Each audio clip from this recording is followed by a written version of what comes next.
Vamos lá, pessoal, respondendo agora a sexta questão da nossa lista, agora uma questão da UNB, né? Julga os itens abaixo. O primeiro item coloca o seguinte: o número representado por. O item 1 aqui, 0,522, e aqui a gente começa com a dízima, né? 222. É um número racional? Primeira situação. Vamos lá, relembrando os conjuntos numéricos, né?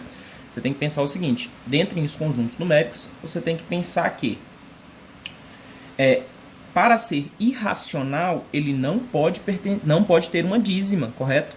Isso aqui é apenas uma dízima composta. Isso é um item verdadeiro, é um número racional. O segundo item coloca o seguinte: o quadrado de qualquer número irracional é um número racional. Você está percebendo que ele inferiu essa situação como sendo uma situação verdadeira? Todas as vezes que isso ocorrer, você vai partir da negativa, tentar negativar o item. Tá, você lembra dos números irracionais? Por exemplo, você tem as raízes, né? Por exemplo, raiz quadrada de 2. Se você pegar isso aqui ao quadrado, isso dá 2. Então o item estaria correto. Porém, como ele colocou isso como afirmativa, a melhor saída para você é tentar negar essa situação. Como você poderia negá-la? Pense o seguinte: foi dito para você também que um número irracional, por exemplo, o π é um número irracional. Só que π, por exemplo, π ao quadrado, isso não vai deixar de ser irracional, correto? Ainda continuará sendo irracional.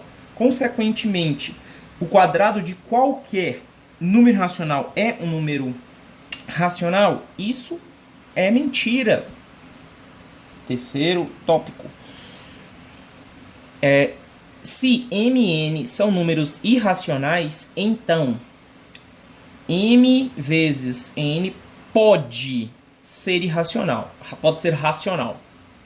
Atenção, quando a gente coloca essa estrutura agora, ele quer pensar em dois números que multiplicados gerem um valor que seja racional.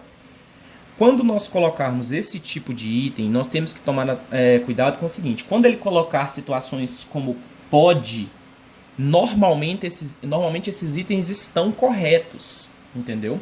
Então nós vamos procurar uma situação onde isso se torne possível. O que nós temos que fazer é o seguinte: você vai imaginar aqui nessa estrutura dois números distintos. Então imagina, m, você pode colocar qualquer número que seja de fato irracional. Por exemplo, raiz de 8. Raiz quadrada de 8 é um número irracional. O n eu vou representar, por exemplo, por raiz de 2. Perceba, dois números distintos, irracionais ambos, em processo de produto. Só que quando isso ocorre, nós multiplicamos os seus respectivos radicais, 8 vezes 2, 16, raiz de 16, isso igual a 4. E isso é um número racional. Correto? Então pode ser, isso é um item verdadeiro. Quarta situação, o número real 3 pode ser escrito na forma de A dividido por B, onde A e B são números inteiros. Você tem que pensar o seguinte: e B é dividido B tem que ser distinto de zero, né? Inteiro e distinto de zero. Isso é totalmente possível. Totalmente possível. Totalmente possível. Porque você pode pensar o seguinte, ó: menos 6 e 2. Isso é 3. Isso é totalmente possível. O quarto item é um item verdadeiro também.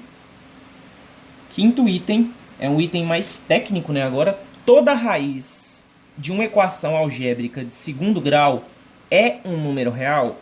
Lembrando, quando nós temos equações de segundo grau, você tem que pensar o seguinte: as equações de segundo grau existem 3 situações para suas respectivas raízes, né?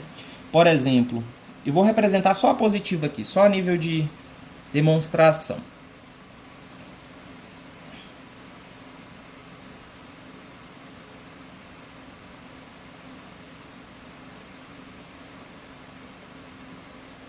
Por exemplo, essa primeira situação aqui, nós temos um delta maior do que zero.